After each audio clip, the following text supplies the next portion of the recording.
Hello, everyone, and welcome back to another episode of the Paris Henriksen Show.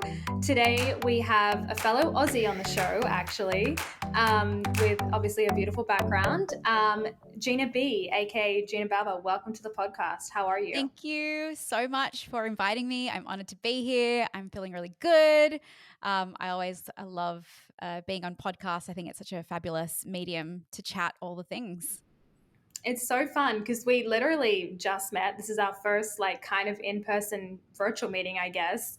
But we connected through Instagram, which I think a lot of people kind of meet through Instagram these days. It's like one of those, I always say it's like the dating app for professionals, Yeah. which I think is kind of funny. But I'll throw it over to you for you to introduce yourself. That's one thing I love the guests to do themselves, to introduce themselves. So take it away. Our little elevator pitch. Hi everyone. I'm Gina B, Gina Booba. I am the CEO and founder of upBEat Fitness, and I guess it is a virtual workout dance studio, and I aim to redefine the fitness experience. I create dynamic dance-based workouts that feel more than just exercises. Well, at least I hope they do to the user, but that is my aim. It is about celebrating movement, music, and self-expression for me. So I really do fuse the three aspects: music, movement, and mindset. And it is where fitness meets fun. And I think that's what we need more in the space of the fitness industry. I love that. I love that. So, how did you get into it? And I mean, I know there was a little backstory, but for the listeners, how'd you get into this? So I was a professional ballroom Latin dancer.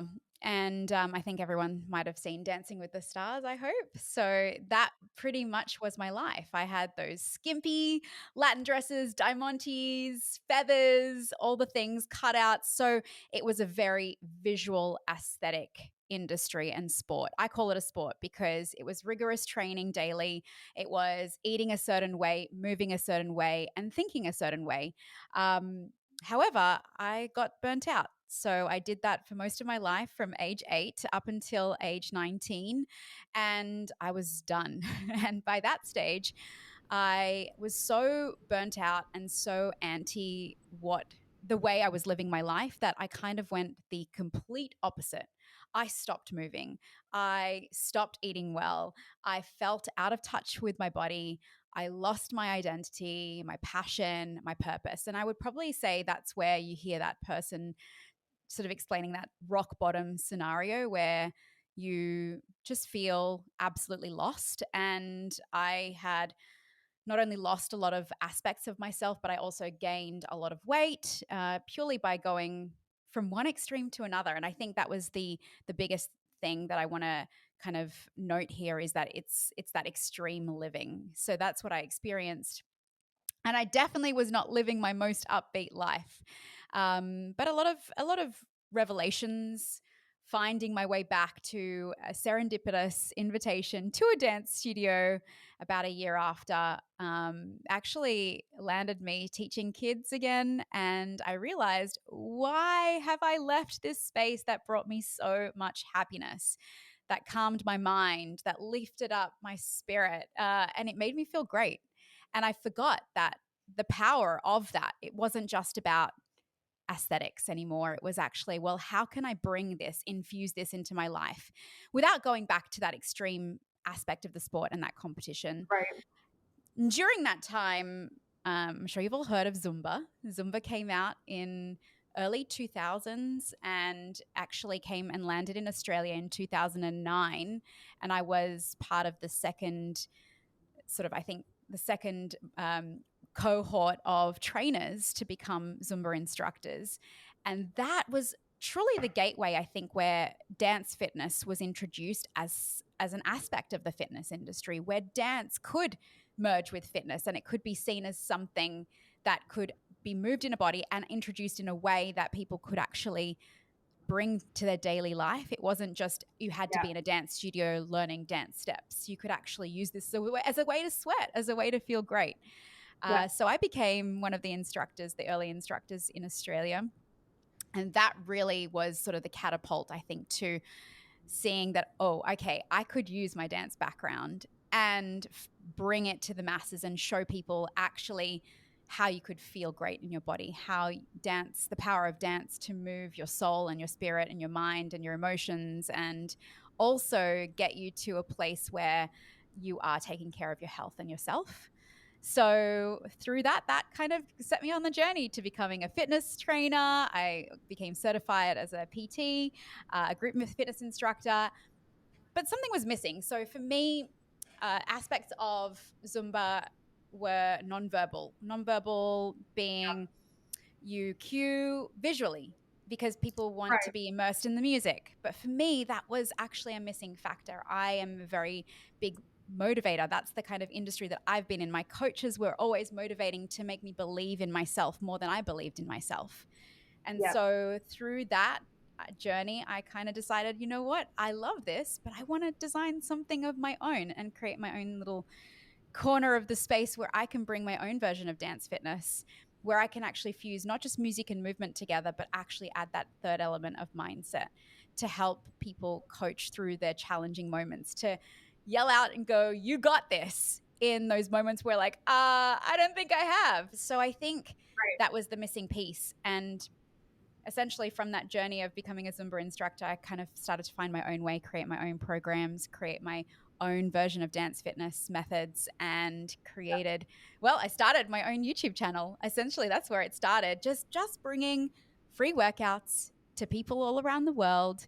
From there, I created DVDs. Yes, DVDs. They were still available, and I realized how many people were missing out because they didn't have internet access. So it's really about how could I have achieved ways to bring more accessibility to this? So DVDs, YouTube channel, and from there it's really exploded. COVID obviously catapulted that even further, with Right. everyone going online and searching for things, and I'd already had that set up. So I guess that is kind of the journey to here, was Yeah. just little things along the way. It's not one big thing, but it was just those small revelations, small realizations about there's actually a way to redefine the way I can move and bring that to people as well. Mm. I love that. I think that's such a, and it's such a unique story too, because a lot of dancers, and I know this myself from being a dancer, a lot of them kind of, once they're done with the industry, they're done. They Mm, don't necessarily find their way back to no, fitness. So I think that it's really cool that you were able to do that through, first Zumba and then now what you're doing, which I think is so cool. Okay, here's a cool question. What is the earliest memory you can remember as a dancer? And what kind of got you into dance? Was it like mm, something that your parents had you do? Was it something, because I know for me it was that, or was it just something mm. that you were attracted to? I love this question because I instantly go back to like my 4 or 5 year old self. Like, I wasn't a dancer, quote unquote, but if my parents had music playing, like, um, I don't know, MTV hits or something going on in the background in the 80s, I would literally grab any kind of instrument, pretend it was my microphone, and do a little dance to it. My parents saw me as a boogie. I think my mum said I came out of the womb boogieing and shaking. Like, I have always had that feel of that connection of the power of movement and the beat to drive you to like do things with your body. So Yeah. if I could say that as far as back as then, I knew that I was going to be involved in dance. But formally, my first memory was going to my first dance class at, age 8 in a group circle, being petrified. I went to so the idea was my mum knew she wanted to put me into dance. I knew I wanted to be in dance class. I couldn't wait. And it was a Saturday here in Sydney, and Saturday is known for days where like long dance sessions and open days and all sorts, like it's like the big dance studio day where everyone's doing their classes and multiple things. And so we went and tried out a bunch of classes, and it was like jazz at 10, ballet at 12, and then like ballroom was at 3 p.m. By then I'd gone to a few other studios to try out and see if I liked it, and I absolutely fell in love with jazz. Like, I loved the class. It was me on my own doing my thing. But my mom had other ideas. She could not get over how cute it was that boys and girls danced in a little circle, and I absolutely hated it. I thought, "Oh, no, I don't wanna touch anyone. I just wanna be on my own." And so when we finished the day, my mom's like, "I think you're gonna be going to ballroom dancing." I'm like, "I know, I wanna go to jazz." She's like, "Just give it one more go." So basically, we went the following week back to the ballroom studio, and I have to say, after one more go, I loved it. I just thought it was just such a beautiful community, and I think that's another aspect to what I've created is at the heart of it all is like there's an essence of community and there's this space. I think that's what makes me feel or what made me feel so comfortable in that dance space is being part of something big. And as you probably can relate, like it is a community. If they become your life, it becomes your life. So part of the creation of my virtual dance space is like the heart of it. It is community. So yeah, I think if that answers your question enough, it's like that is when I knew I was going to be a dancer was well before I stepped into that dance studio. Okay, okay. I love that because a lot of people that I know, like a lot of dancers I know, they started, a lot of them didn't, but a lot of the ones that are classically trained, like myself, started Yep. at like that, that 2 to 4 mark, like Oh, super, super absolutely. early Super, super early. on. So I love that, but I don't remember those days, to be perfectly honest. Like, I don't remember my first dance class, but I love that you do because you were that little bit older that you remember that experience. I remember getting yelled at by my when I was 5 years old by my ballet teacher. That's my first memory of dance. Um, but I love that, and I love the contrast to that because it's so different, which I think is really cool. But there's that added that there is that energy in a lot of dance studios, and I think it is important to highlight that there are great things about it and not so great things about it. And I am glad that I was a little bit older. However, my formative years and teens were still very much shaped by a lot of the culture, and I had to undo a lot of work over the years, which I'm sure you can relate to. Absolutely, absolutely. And that's one thing we have, in common as well, not just dance, but ballroom and Latin dance, because that is a very different culture. It's not like the same culture as ballet. I mean, that's a whole different ball game, but even, that to hip hop, it's so totally different. And it is more of that yeah, you're dancing with a partner essentially. Like it's not an individual sport at that point. It's a partnership. And whether you're 8 or 18, it's still like that. Like it doesn't change no matter how old you are. Like that's the consensus of ballroom and Latin. Like it's Mm. a duo sport. And what's interesting with that, it actually shaped a lot of the ways that I did things, even as the way I became an entrepreneur. I really realized like I kind of wanted to be with that partner. Like, who is going to help me on this journey? So there was a lot of things that I had to change because so many aspects of my life was always working in conjunction with someone.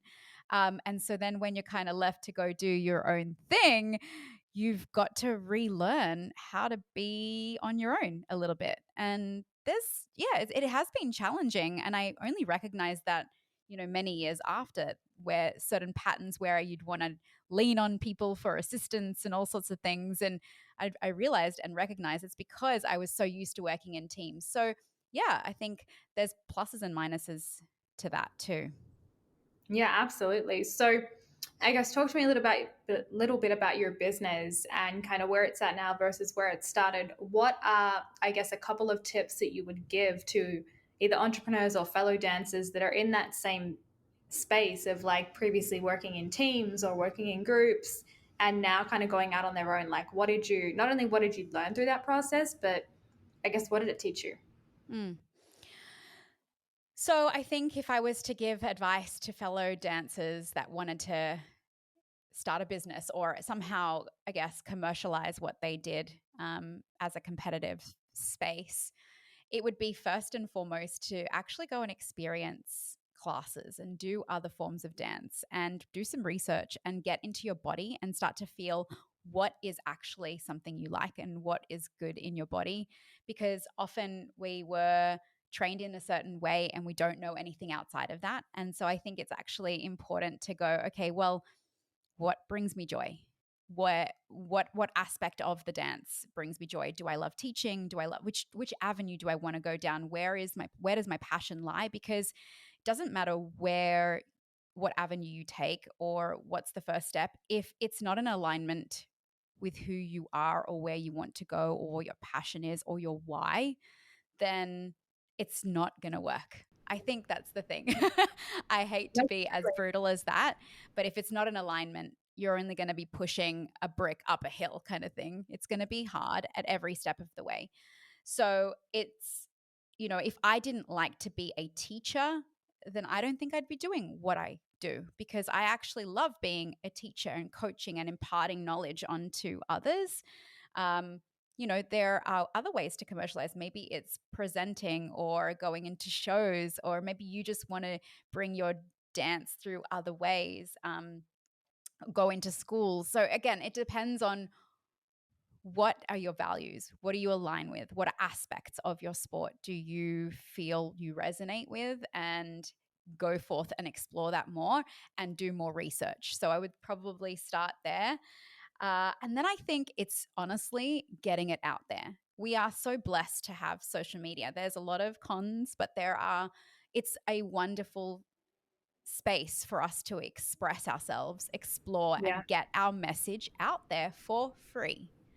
And do not don't make the same mistake and think of uh, what program you're going to design first. Think about what community you're going to create first. I really do think that my business exploded when I came back to community and created a community centric focus and really got to know the people who were on the other side and the users on the other side and what did they really need and how can Yeah. I keep providing value and things for that community versus just what I want to do. Because I think you Right. can do that and also be community focused because ultimately, if you want to grow something, it's going to be user led. It's Yeah. not about you. And so for me, I think they're probably the two pieces that I hope I answered that. Yeah. But I really do think that they'd probably be the two parts of the coin that I would explore more is get out there and do things you've never tried, do trainings, get trained in different modalities. I just finished my yoga teacher training certification. I don't necessarily want to be a yoga teacher, but I want to bring more low impact movement to my community because that's what they're craving and needing. And we all need more of that. So it's like, how can I keep fusing my love for movement, but also keep the community at the heart of it? So I think that is really, some key aspects to what I would impart any future dancers to use and think about moving forward. I love that. And I think that, I mean, I guess this is a different question because you're in the public eye, but there's a lot of dances that they kind of, they finish and they're done with that. They're done with being in the public eye and they just want to live a more simple life. What would be, I guess, one tip backing off what you've just mentioned, but what would you say to those that don't want to be in the public eye or that don't want to do the whole social media thing? Yeah. Well, that's, I guess, when I was speaking from that sense, it would be like how you can commercialize your dance and if you want to keep going into that space, but actually making, I guess, a commercial aspect out of it. But I think don't forget why you did dance in the first place and have a break from it. I do believe that. Like, I took a break for about a year and a half before I stepped foot on the dance floor. I needed that time and space to fully give my body and mind and heal from a lot of things. Yeah. And so I think if you have had a bad experience or you've left because you're burnt out or you've had enough and you're over it, I think I do believe once a dancer, always a dancer. I truly will say that. Yes, So 100%. I don't think it fully leaves you, but I think it can be explored in other ways. It doesn't mean that you need to start a social media page about dance, but it could be just having a break and then going back and taking dance classes as a participant for fun as a way to, use it as your exercise as part of your week. Instead of going to the gym, go take a dance class, maybe even try a new modality altogether. Because I do believe there's such a power to moving in a way that feels good and in a way that feels familiar as well. If it lit you up in your years as a dancer, then it can light you up again.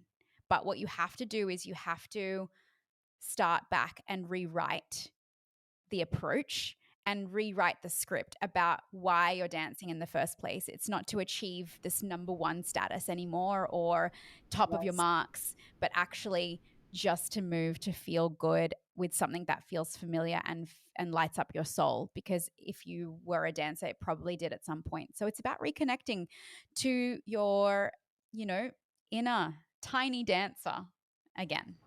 I love that. That's such a good point to make because so many, and myself included, I think we can kind of get into that space of like, oh, we want to be the best at it again. Like, I'm sure those thoughts crossed your mind as well when you were starting your business. Like, I want to have this super successful business in this space. Or, like some other friends of mine are like, oh, I want to be the number one presenter at this dance convention. Like, you still have that mentality. So I love what you said about kind of rewriting that and not staying in that mindset because you're not actively competing anymore.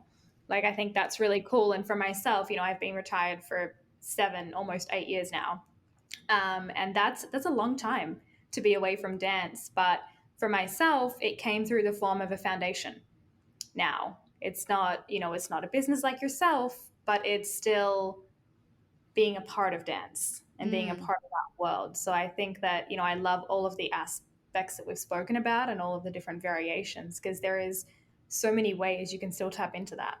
Oh, absolutely. And I think it is a change. It is a mindset shift of shifting from only focusing on outcomes to focusing on processes. That's probably the biggest shift that I've made because yes, absolutely.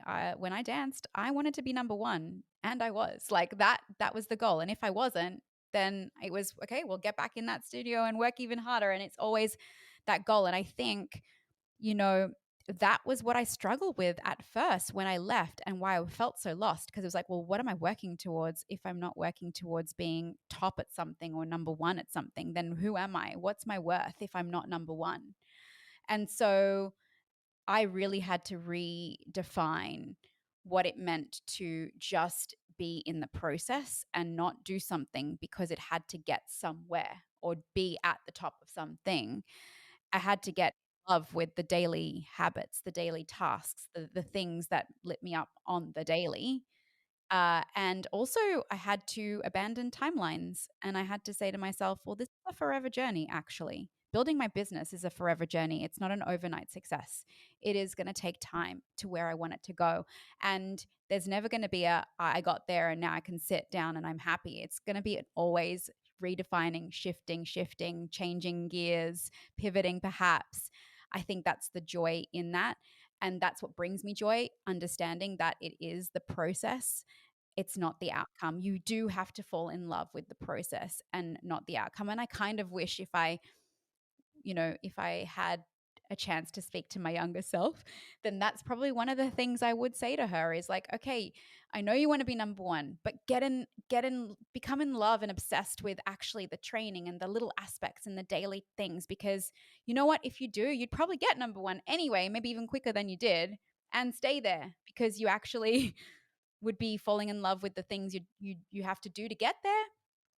But I think chasing the outcome only can be at the detriment. And I say this in general in the fitness industry, because if you're only ever chasing or tying your movement to an outcome goal, then when you get there, what happens? Usually you either like kind of become complacent and stop if you get there, and if you don't get there, you just stop anyway. So it's like For sure. it is about tying the movement and your well-being to the process of just improving you every day, if that makes sense. 100%. I think you articulated that perfectly. I think Mm. that was great. Um, Okay, so we're not gonna shift gears, but we're gonna jump into some questions. What are you grateful for in your life right now? Love that question. Lots. um, I mean, I think there's obviously going to be the traditional family, friends, health, those aspects. But I'm also grateful that I have found something I'm super passionate about and I have a purposeful way of living. I think that provides so much direction in my life and really helps me align back to my North Star whenever I stray from that. And for so long, I didn't have that North Star and that clarity. And it's challenging to live a life without that big why. And so I find that, and it's not easy to find that. Not everybody, this idea of find your passion, find your purpose, it's actually really challenging. So I'm grateful that I have my current passion and purpose that can change too. But I'm grateful I know what that is and I live in it. So that's probably one of the big things, aside from the bigger things like family, friends, health, all those things. Yeah, I'm grateful that I have my why because that's hard to find. Yeah, and it takes some people don't ever find it. So Mm. I love that, yeah, that you mentioned that. What would you consider your mission on this planet to be? Hmm. Got lots of missions. But I'd say at the moment, one of my biggest missions is bringing joyful movement to the masses in an inclusive way. So, yeah, I do that through my YouTube channel because it's free. Um, and it's fun. So, yeah, joyful movement to the masses and bringing new light to the fitness industry, helping not redefine it, but just adding to it. Yep. I love that. And talk to me because we talked briefly about how during COVID your business increased quite a lot because of the digital method of it. Um, how did that? I guess how did you balance that, or how did that? Were you prepared for that? I know you said you had the content prepared, but were you prepared for the success that happened from that? Not really. I think that kind of took me by surprise. I mean, yes, I had the content ready to go, but I think the amount of support the community needed was overwhelming at times. And I know a lot of creators got burnt out because we were giving so much support, we were forgetting to take care of ourselves at times. So I Mhm. think I'm definitely an over giver. I love to over deliver, and so at times I did find that I had to take moments and a step back to kind of give back to myself because yeah, you can't fill up from an empty cup, as cliche as that sounds, but I wouldn't Yeah. have been able to show up for the community if I didn't take those times. So there were times where I was like, okay, I can't deliver the weekly workout this week because I need the space. It's not happening. The YouTube film's not going to be happening this time around, and I was okay with that because I knew otherwise they weren't going to be supported in the best version of me to support them. Yeah. I actually decided to do a lot more Zoom coaching as well during that time, not just through workouts. So through my health coaching program, at the Nice. time Zero to Thrive, I found that that was a great two-way connection because a lot of people were really lonely during that time and it was a Yeah. tough time. So I found that if I could connect more two-way versus just that one way. So my programs really supported people during that time that I created. And so that was kind of like the way that I tried to support during that time. But it was challenging, but at the same time, yes, technically set up. But I think no one was really prepared. The amount of support that was needed around the world, help, accountability, community, friendship. So I think, yeah, um, it was challenging, but also very rewarding to know that we weren't alone and Yeah. we are stronger together. So yeah, I love that. What do you think the key ingredients are to living a meaningful life? love your questions, Paris. Hmm. Well, I do come back to passion and purpose. I do come back to one aspect of that ingredient is at purpose. But I don't think that you can fulfill things in life without people to help support you as well. I think the connection, we as humans to be happy need connection. Human connection is so pivotal. Again, why community is at the heart of everything I do. And I believe community in my own personal life is also part of that meaningful journey. I Yeah. don't have to do this life alone. I've got people to support me. I can share experiences, good and bad, and that provides meaning because ultimately, then no one knows what's going on. You can't even give meaning to those experiences if you don't have those people around to help you provide that meaning and share those experiences with. So I do believe purpose and connection with people is two ingredients. I would add a third ingredient, and that would be a connection to self. Because I think that you really need to get to know you more. We don't like to spend a lot of time with ourselves alone and our thoughts and really deal with things, the piece like of the puzzle that, I am good enough, I am worthy. Gosh, have I had to do a lot of work around that. And it is an ongoing process. I am not perfect. So I think tapping into that, into myself and knowing who I am and what it means to be me and what do I, that's part of finding your purpose too, right? So I do believe that you have to tap into you as a human and get to know yourself and spend time alone. Maybe even travel alone. I think one of the most pivotal moments in my journey of discovery so far was actually going on a trip to Bali by myself with nobody and working it all out on my own, and instead of relying on someone. And it seems so trivial or like so, oh, she just went to Bali. But actually, that trip meant more than just going on a holiday. It meant like, how do I function in the world? And what do I do in my time? And when I don't have connection to my phone, what am I going to do? What am I going to think about? And so, that was a very pivotal trip for me. And I think what realized there is that missing piece. We need to connect not just with others, but ourselves. Yeah, completely. And Bali will do that to you. It Yeah, it will will. It will. literally, like, everyone always, oh my God, that place is wild. And everyone always says to me, like, what is it about Bali? I'm like, you just have to go. Like, there's no way to really describe it, in my opinion. It's like, obviously, you can describe visually what it's like, Yeah. but everyone's experience is so different. Like, I think so I don't different. know about if you agree, but I think I mean, Bali might just be one place, but it does have a special energy. But for me, I feel like a lot of people are on a discovery journey. So I When, think it's wherever the place you're going. If you've got a whole bunch of people going on a journey of self-discovery, it creates this aura or this energy, right? 100%, 100%. And I think I mean, for Aussies growing up, Bali was a hop, skip, and a jump away. I can't count the amount of times I've been there. It's a lot. But yeah, every single time there's something different. And it's like wherever you are at in your life at that point in time, it'll either give you like this huge aha moment, or it'll like twist something on its head, or it'll be like this huge moment of self discovery, which I'm sure you experienced that as well. And it's such an interesting place. Yeah.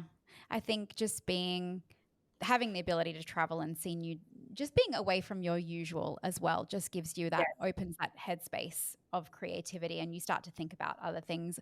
I think that is one of the biggest beauties of being able to travel and having the luxury to do that and go to places. But again, even taking it that one step further and doing it on your own, and it's not about like how quickly can I meet people so I'm not on my own, but actually doing it on your own specifically and purposefully. Um, yeah, I think that was one of the most incredible experiences. But you can do that anywhere. It doesn't just have to be Bali. You don't even have sure. to go overseas to have those experiences. Truly, it is. It is. It could just be at home with your journal and your thoughts, pen to Yeah, paper. absolutely, absolutely. Nice segue into the next question, by the way, with the journal and thoughts. what is your morning routine like, or what does a typical morning look like for you? Oh, I'd like to say that it's this perfect wellness journey, but it's not. I do have a few non-negotiable habits that I Yeah. think that work for me. It's not going to be for everybody, but I also believe when you're too rigid with a routine, then the routine runs you and you don't run the routine. Yeah. When you cannot live without the routine, and it goes haywire, or you're traveling or something changes that routine and you go into chaos, that means the routine is running you and you're not actually in control of it. So for me, I like a little bit of fluidity, but I just like to have a few non-negotiables. I like to drink my water first thing when getting up. I obviously Yeah. I have to take my medication. I've got Hashimoto's, so that's a non-negotiable. I must start with a shower. I find shower cleansing, and it's actually, I take my time. It's not a rushed shower. I just enjoy that moment, that space to wake up. I like to add in, when possible, not always, a 5 minute meditation to 6 minute meditation. It is short. It is just usually a connection to body or breath. That's ideal. It doesn't always happen. Sometimes I do press the snooze button. I am not perfect, but I usually wake up around between 6 and 6:30 because I have a client in some mornings to get to as well by 7:30. So my day does have to start early. But yeah, the water, a preferred meditation, my shower, and then another aspect is actually coffee and connection. I have it every morning with my husband. So Beautiful. we make sure that we don't both run out of the house. We have either our Nespresso coffee, or I'll quickly run out. A cafe is close by. I'll get a coffee and come back, and we'll sit down and we'll chat, connect, and Mm, talk about what's on the agenda for the day, or how we're feeling, or anything that's on our minds. But we will take at least 10 to 15 minutes. That has to happen, because I feel like otherwise we're just passing in the rush of things in the morning. So that grounds me, and you can call that the meditation as well. Like, mm, for me, that conversation, that connection with my favorite liquid gold, just yeah. honestly, when I don't have my coffee and connection, I find that my day is a little more scattered. So I find that grounds us as a couple as well, and connects us together. And so, yeah, just a few things. I mean, ideally, yeah, I'd like to add some movement in there, but actually, I've been finding lately my 3 p.m. daily walk is actually helping me and benefiting me more than my first thing in the morning movement. Okay. I teach night classes as well. So my workout schedule is honestly all over the place. It doesn't have to be, I must move in the morning, but ideally a couple of times a week. I'd love to be able to get to a morning like Pilates class. I've introduced Pilates into my workouts and have really benefited from that, or a yoga class, or doing my own dance fitness workout when I have time, which I already do a few nights a week. I teach so here in Sydney. Nice. um, so yeah, I there are a few non-negotiable. Can I fit in other things that I know I'll really benefit, like journaling after the meditation? Absolutely. Or doing, like I said, that getting out in nature first thing? Absolutely. But, I think being flexible and adaptable, and making sure you're not just forcing yourself to do this same routine, even if it's not serving you just because it's routine, is really important to keep tapping in. So that's why, like, I moved my walk from the morning to the afternoon, because your body changes. I think Yeah, this is for sure. just a side note. I think it's important to remind anyone who's like looking for that ideal routine, it's okay to change things up and make it flexible. And we're not always the same human day to day. So, yeah. Yeah. I love that. And does your husband have, is he an entrepreneur? Or does he have a normal like 9 to 5? He's not really, I wouldn't call it 9 to 5. I'd call it like 7 to 7 or 7 to 9. Uh, he's Damn. in aged care. He's the national aged care GP, head of GPs here in Australia. So he essentially takes care, is the primary healthcare provider for multiple GP aged care facilities in Okay. Sydney. So he is caring for a lot of humans, takes a lot of energy running around, and working a lot. So that connection, our daily walk in the afternoon, helps split up the day. And he does work for himself, so that helps give that Okay. flexibility and allow that. So he's not working at a desk at a practice. He's Yeah. mobile, so that helps. But it does remind, I do have to constantly remind him because he's definitely overworked. But the healthcare industry is that way, unfortunately. Like, there is just overworked and understaffed. So Oh, a whole other conversation. oh, yeah. Nice. Okay.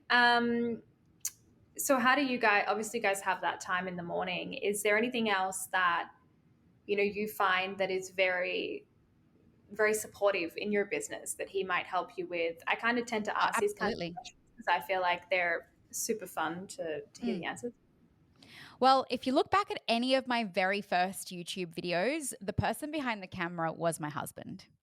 He Nice. actually took a sabbatical from after he finished medical school and helped me start really catapult my business. In 2018, we hired us an office space, and for a year he is the co-director of the company still to this day, and is always helping overlook strategy. If I need to run past, I want to go in this direction, or we're going to hire this person. I'm always talking to him about the business. So he is very much a supporter, even with his own career, and as I am to him. I think that's really important. Like, we do not live two completely separate lives and never talk about work. We're in each other's pockets, so to speak. But because I am a solopreneur, well, I have actually a team, a small team. But if I didn't have that, I feel like that's where that ballroom dancing, industry, or that reliance on a partner comes from. And I do tap into that, and I kind of look to him to be my dance partner in this journey too, if that makes sense. And I'm lucky that he actually enjoys it and Yeah. is part of that and wants to see this succeed. He does support me wholeheartedly. Not every entrepreneur has that. I understand that. So I am, well, I want to talk about gratitude. I'm grateful for him because, yeah, he does help me a lot to help support the business. And not so much now, but definitely in the startup phase where I needed that support the most. And now, of course, I can contract people and help, find talent to help me succeed in other areas. But back then it was grassroots. It was us in our living room, him behind the camera, him editing on Adobe and GarageBand and all the things. And we have some funny bloopers, that's for sure. So, I, but yeah, definitely, he does support 100% my journey to running this thing. love that. I love that because I think it's so, not only to have the support system of family, but to have a Mm, partner that, first of all, believes in what you do, but yep. then secondly is there to support you and not just like, Mm, okay, love, there you go, there's your business and this is mm, mine. And, like you absolutely. said, like two completely separate lives. I think that's really, really cool. And I love that you guys have been able to create that. That's awesome. I'll be honest in saying that I would go as far as to say he believes in me more than I believe in myself. And I think that's Mm. something so powerful, and I can see that in the way I bring forward into my dance workouts. I want people to believe that they can get through this workout more than they think they can. So I can Yeah. see that sort of that on. And isn't that beautiful? It's a beautiful thing to have that other person if you have Yeah. that. So no, I am super grateful, super lucky that it's not two separate lives. And I guess that's where we are 16 years together. So it's, Mm. hopefully there's something that's working. And it is, I think, very much trying to be part of each other's journeys. You have to be. Otherwise, it is very separate. Yeah, absolutely. What part of Sydney are you guys in? We're in Haberfield in the inner west of Sydney. Yeah. Okay. It's nice. I lived in Manly for like 5 years. Ah, cool. By the beach. It's lovely. Yeah, it is nice. It's hella expensive, but it's nice. Yes, yes. Well, it's a stunning place. I mean, definitely understand the cost of living there, and even more so now in Sydney because it's a very, very, I guess, a really high requested space to live in the world. So, Yeah. yeah. Yeah, no, it's crazy. I mean, the prices were crazy back then, like 6 years ago. I'm sure they're a lot crazier Even more, now. even more crazier now, everywhere in the world, really. But yeah. Oh, for sure, for sure. So we've talked a little bit about community and how that's kind of the cornerstone of your business. Do you have any ways that you kind of give back or any volunteer work that you like to do? And it doesn't necessarily have to be in the capacity of fitness. It can Mm, be kind of any capacity yeah, that you could talk to. yeah.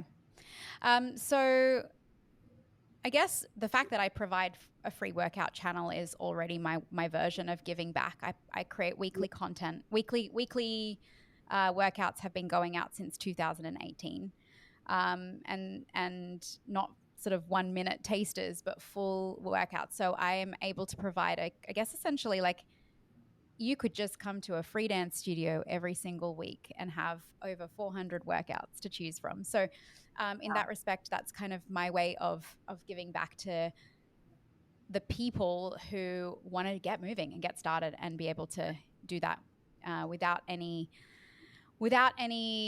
barriers to entry. So that's one of the ways. I did, when I ran my programs, offer supported spots as well, because I wanted to try and find as many ways for people to be able to join my programs that are often inaccessible. So that's other ways. Yeah, I have charities and health charities that we donate to, and various causes depending on what the situation is, and things that come up that are not necessarily like one-off situations. So yeah, I always try to find ways. And honestly, a lot of my give back is support. I find I love to go deeper. So, yes, even though numbers and followers are growing, I love to really connect deeper. So, if you DM me, I'm going to voice note you back. I'm going to have a chat to you. Sorry? I said I can attest to that because that's exactly what you did with me. I mean that to me is a way to connect even further, and I think we lack the deeper connection, not just a wider connection. I want to go deeper. So I will chat to you and see if I can support you in any way possible. And if it's out of my scope, I'll refer on and give you other options. So for me, that's my way of giving back, is purely like, how can I help you and support you in the most way possible? And if you come knocking on my social media door, I'm going to be there to answer it, comment back. So they're kind of the ways that I currently love to support in ways that I physically can. And I can't do everything, and I don't, I don't think anyone expects that of anyone. But I think you've got to find in, well, okay, well, what can I do and how can I offer something? And so that's my way at this moment in time. And that will evolve as well as time goes on. And I do think that, if as the business grows, there's going to be more capacity to support. So it's sort of hand in hand.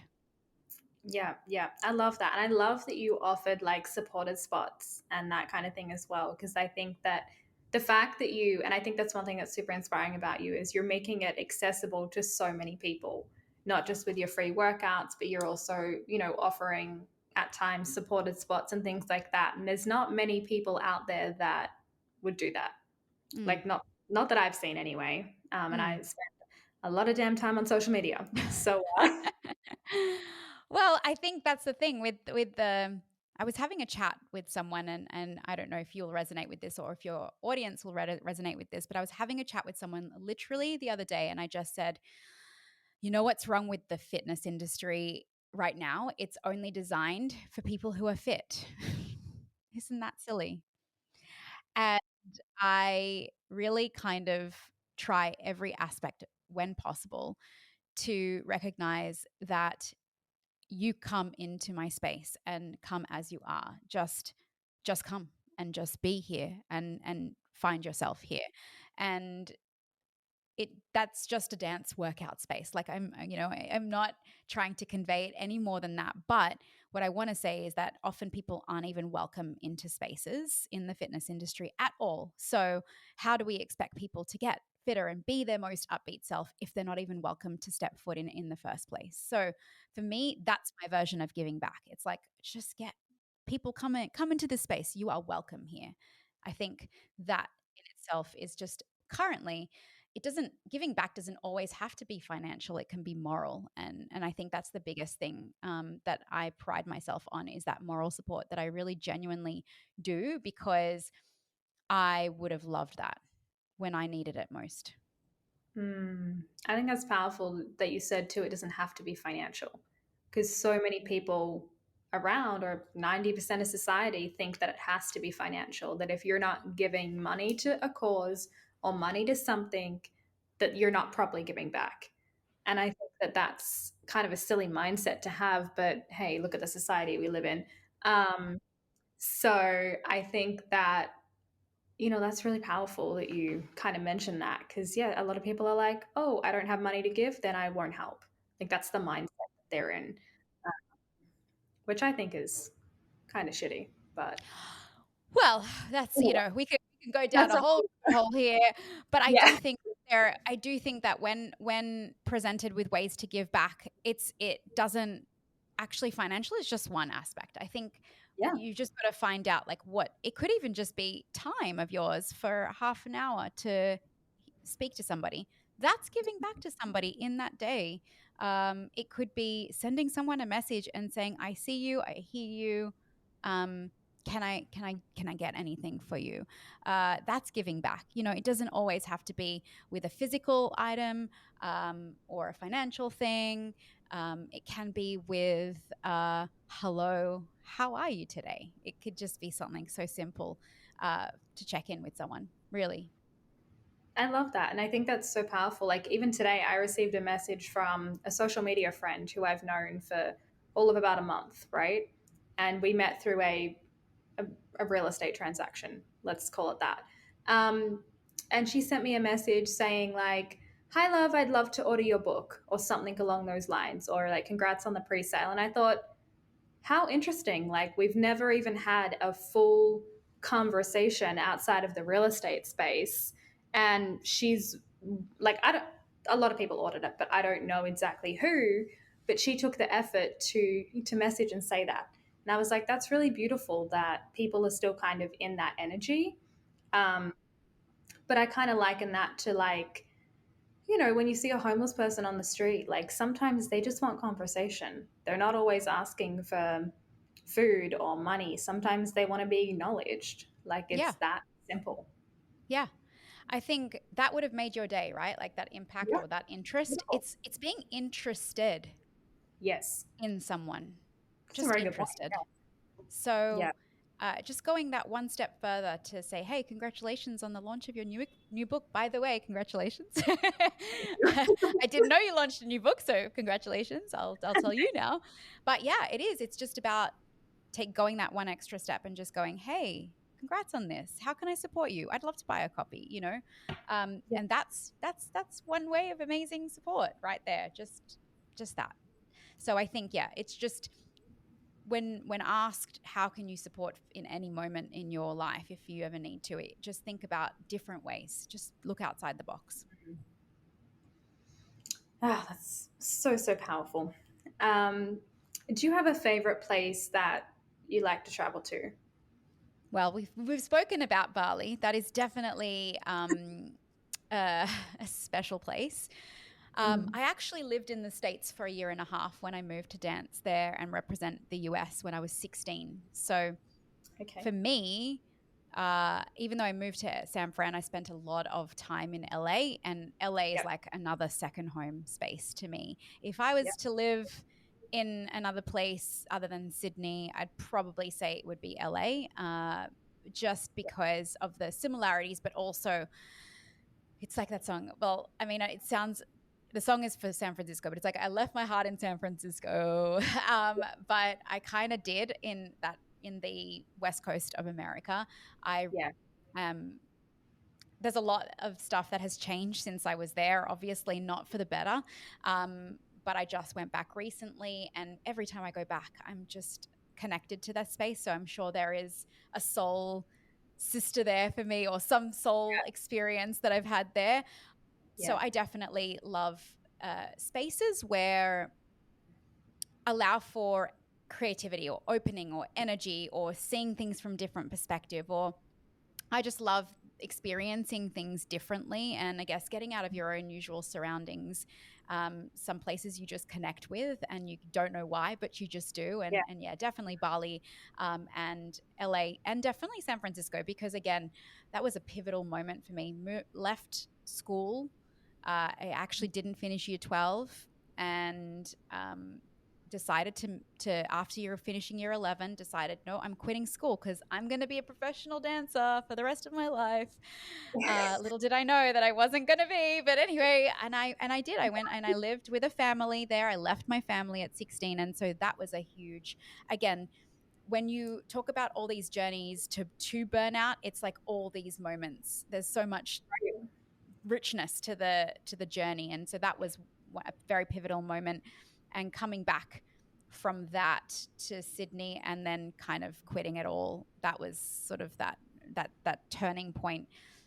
And one of those reasons actually was just realizing that there is more to life than dance. I saw all the people that I was living and training in San Francisco. I was there just for dance, and they were all going off to college and doing all the things and getting Mm. jobs and having a life. I didn't Yeah. go out on Saturday nights, and all of a sudden I was, and started to have friends. Yep. And that was part of the impetus to actually leaving the industry, because I realized there's more to it. Yep.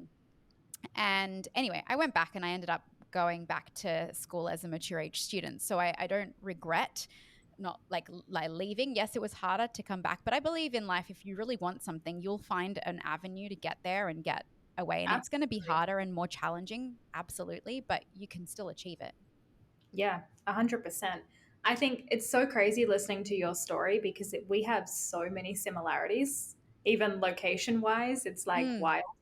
Um, and I think, I had the similar sort of thing with LA when I went there for the first time. I don't know, what, I must have been like 8 or 9 years old. And it was just a soul tie. I was like, this place is home. Like, this mm. place is like something that, you know, I'm obsessed with. And it was like that dream too of like, I'm going to leave high school and go and be a professional dancer. And, that's what I'm going to be for the rest of my life until I retire. And you know how it goes. Obviously, you just said it. But I think it's so crazy how similar, but also how different the paths look in a way, which I, so interesting. Same, but different. And I think, you know, there'll be so many times where you'll have parallels with so many people, but it's still your own journey and Absolutely. still defined in 100%. your own way. But yeah, I think we're a lot more similar as humans than we think. Yes. You know, the more and more I speak to people 100%. and hear other stories and hear what pains and challenges and joys they go through, I'm like, oh yeah, I've experienced all of that too. When you think you're alone, you're really not. We're very interconnected in different ways. The unfolding of it could be very different, but the same aspects to so many human journeys are there. It's real. That's the human experience, I do believe. Yeah, I always say like, and I love that quote where spiritual beings having a human experience. And I think Yeah, that's so true because it's just, you know, everything's the same but different, which totally. is which I love. All right. I like to call this like the fun, goofy segment. It's not really that goofy. I just thought I'd be exciting and call it that. Um, do you have a favorite quote or a quote that you like to live by? I've got lots, but I guess small steps to big change would be one of my biggest mantras. Mm, Uh, Something I live by.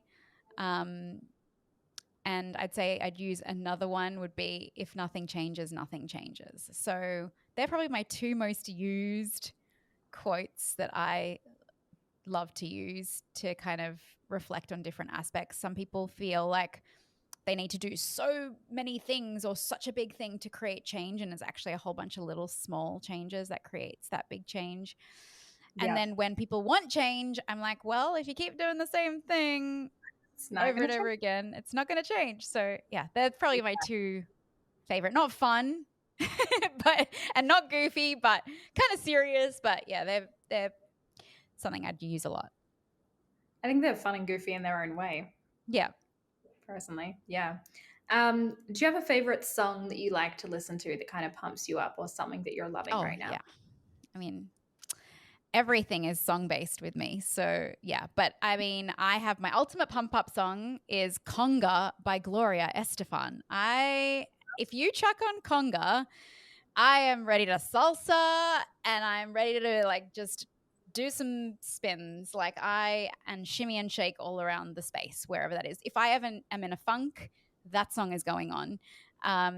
So yeah, that's probably a little bit more in alignment with Goofy, because it's probably not going to be anybody else's pump up song. But you got to remember, I come from like that Latin ballroom vibe. So for me, like Latin beats are the pump up for me because it's just what Yeah. I've heard for so many decades of my life. But yeah, Conga, Gloria Estefan, amazing.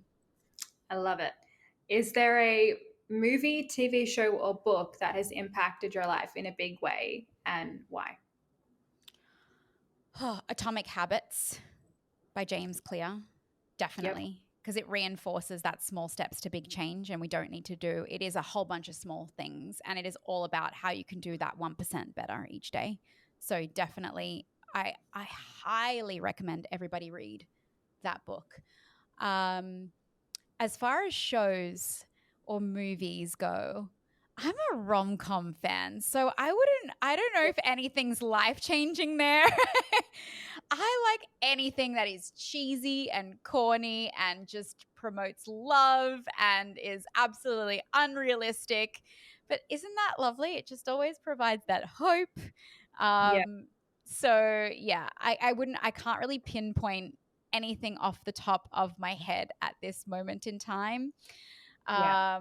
But yeah, I mean, okay, well, I will say what I went through a bit of a phase. I don't know if anyone's read Daisy Jones and the Six, by Taylor Jenkins Reid, and I watched the actual series of that on Prime, Amazon, and because I'm music obsessed and everything like up to the beat, like everything is music based in my workouts.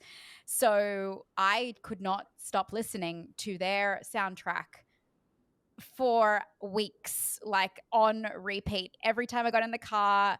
So that changed my life because I don't know, I like these are incredible actors that learned to play musical instruments and did Yeah. not have that skill prior. And I was just blown away with that.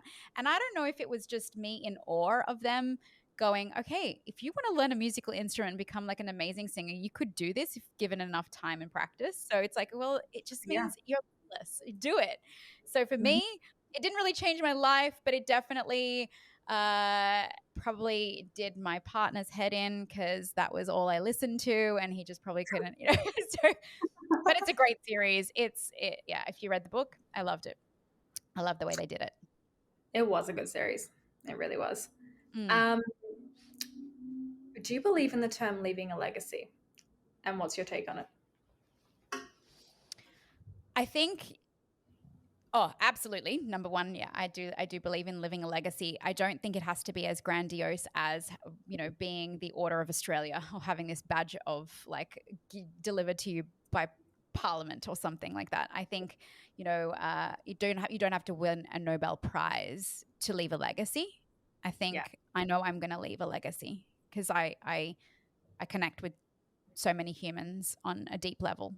And I just know that that person will remember me and I will remember that person. So for me, I think you can leave a legacy in the smallest of ways. It could even be being a nice neighbor to your next door neighbor and checking in on them or bringing them a baked good. That next door neighbor, when you're long gone, is going to go, oh, they always brought me the most amazing muffins or always said hello to me every single day. And that's leaving a legacy. I think leaving in a legacy just means how are you impacting other humans around you? And so I think if you can do that and connect with others, you're going to leave a legacy, on whatever scale that is. Thank you for saying that, because I think so many people think it has to be this grandiose thing, or you have to Mm. win a Nobel Prize or an Oscar or whatever the case may be, or a Grammy. But it's not that. It's really not. It can be as simple as, what you just said about a neighbor or impacting someone's day. I think that's powerful. Yeah. I think it's what people say when you're not in the room. That's Mhm. leaving a legacy, and hopefully it's a good thing because yeah, the leaving a legacy can be good and or bad. So it's Yeah. which way. what legacy do you want to leave? But yeah, it doesn't have to be anything grandiose or awarded to you or some award you win. I think anyone can leave a legacy behind. And it is seriously just about how you connect with other humans and what kind of human you are. Yeah, I couldn't agree more. Um, we're at like the final two questions, but I Mm. always love these questions. What would you do for the rest of your life if money was no object? And is it what you're doing now? Exactly. Exactly this. In fact, I would just do this bigger. If I think that's the thing, like I am still a small business, and so it's my aim is growth right now. So I think if money was no object, well, I would just be doing this and doing more of it and getting out there. And my dream is a world workout tour, so I would be doing that. Okay. And so I really do believe that I wouldn't change a thing. So, yeah. I love that because that just means that you're so in alignment with you, which is, I think that's beautiful. That's amazing. Um, so I'll save the last question for in a little bit, but how can people get in touch with you and what is kind of, do you have a program going right now or what is like the main thing that you're promoting right now? Yeah. So, anyone follow me on Instagram at up to the beat fit. That's where I'm on the daily, or subscribe to my YouTube channel at up to the beat fit as well. So the Okay. handle is the same at up to the beat fit on both on YouTube and Instagram. And essentially just start moving with me. That's the best place to go. Start there, and everything, all the information is on my Instagram and on my YouTube channel.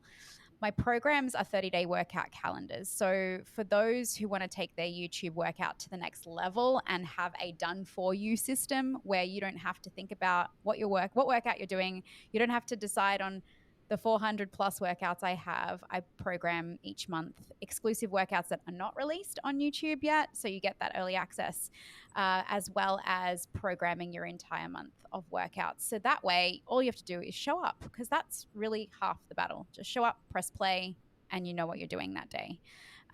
Yeah, I'm a poet and I didn't know it. So yeah, you just have to show up, press play, and the workouts are scheduled and done for you. So those are available on my website at uptothebeat.com. And Okay. that's pretty much the best places to find me, uptothebeat.com, and handles at uptothebeatfit on Instagram and YouTube. But seriously, just try one of my workouts and start moving with me. That's the best way. I love that. And we'll link to everything in the show notes as well and everything Awesome. else we kind of talked about. And I'm definitely going to go and do one of your workouts now. So if my audience doesn't, I'll be kind of thoroughly disappointed. Um, so you guys heard what I said. Go do one of her workouts. Um, okay, this is like the final question, and everybody kind of takes this in whichever direction they like. It's really not that serious, but it's a very fun and kind of deep question. But if you could sit down with anyone, past on or alive, and gain insight and inspiration from them, who would it be and why? Mm. It's a good question. And it's a tough one because there's so many people I'd want to speak to.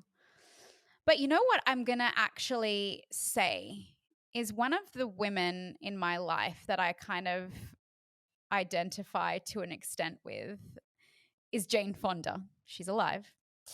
I used to work out with Jane as a 4-year-old with my mum in the living room, and my mum was in her neon leotard.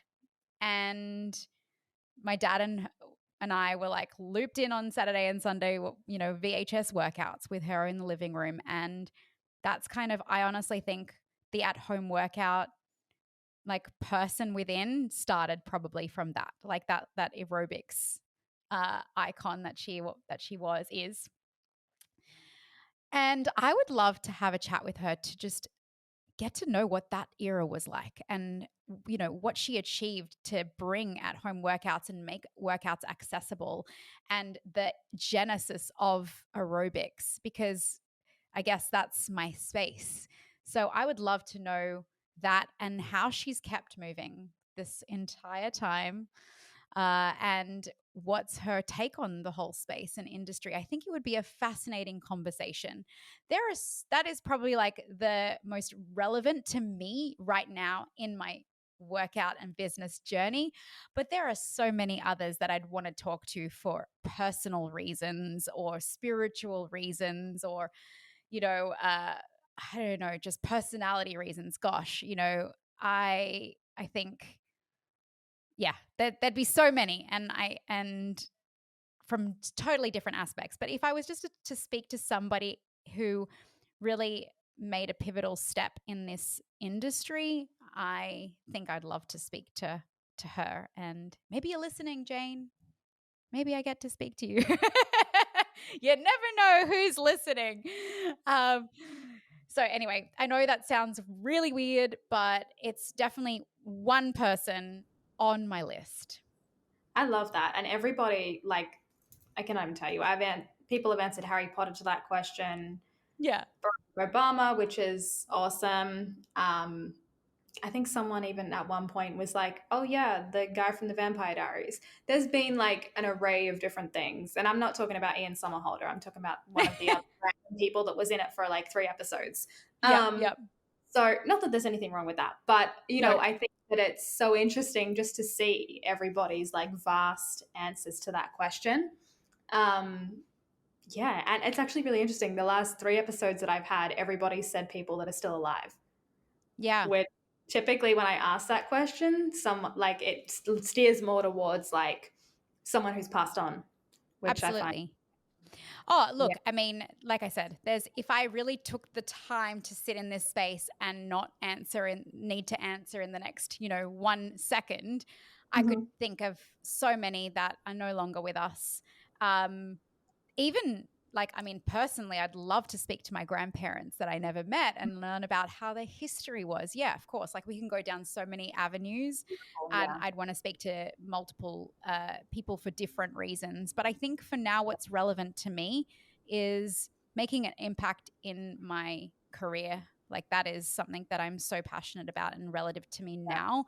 So I'd want to be able to access someone who's been in that space or been in that industry and has made a difference, and just really understand, that whole journey and how that unfolded. And um, I'm fascinated by the 80s and the aerobics era, and what that would have been like, and actually to be part of that whole space. And so, yeah, I think that's relevant to me currently. I love it. I love it. No, and it's perfect for you and where you're at, which I think is beautiful.